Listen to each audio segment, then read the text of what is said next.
माँ की ममता अनमोल है। रात के 2 बज रहे थे, फोन की रिंग बजती है। 26 साल का आनंद नींद से जाग बड़ा खुश होकर फोन को रिसीव करता है। खुश इसलिए होता है क्योंकि उसकी नई नई गर्लफ्रेंड बिना टाइम देखे कभी भी उसको फोन कर देती है।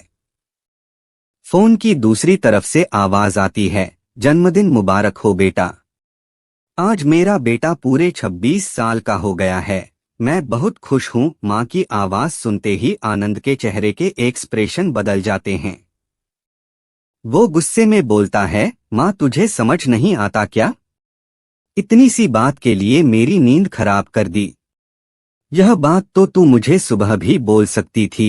इतना कहकर वह फोन काट देता।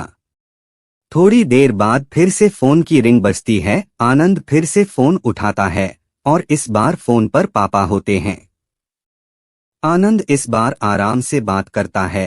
थैंक यू पापा, आपने मुझे बर्थडे विश करने के लिए फोन किया, वो भी इतनी रात को।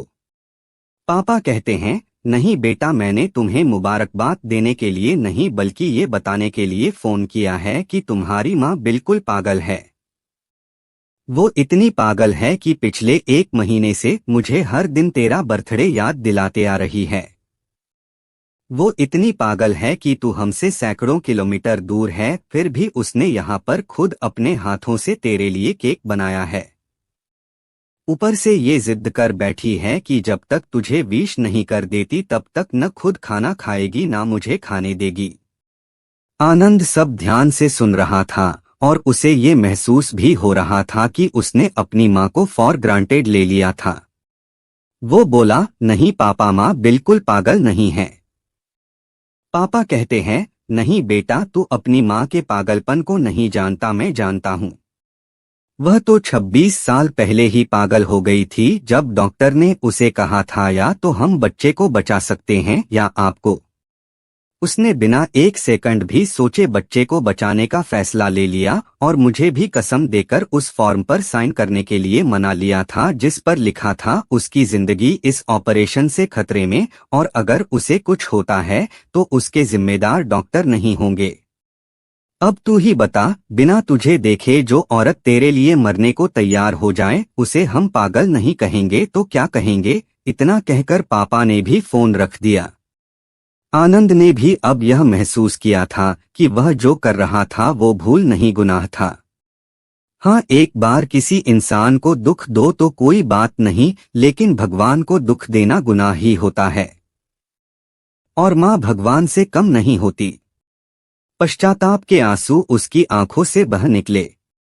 सवेरा होते ही आनंद अपने घर की ओर रवाना हो गया, अपने माँ बाप से माफी मांगने के लिए।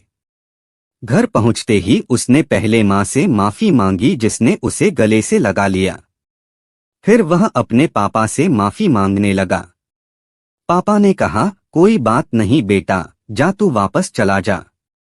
तेरी माँ हमेशा कहती थी कि तू उसे बुढ़ापे में संभालेगा, लेकिन मैं उसे समझा दूंगा जैसे आज तक मैं उसे संभालते आया हूँ वैसे ही आगे भी मैं उसका ख्याल रखूंगा।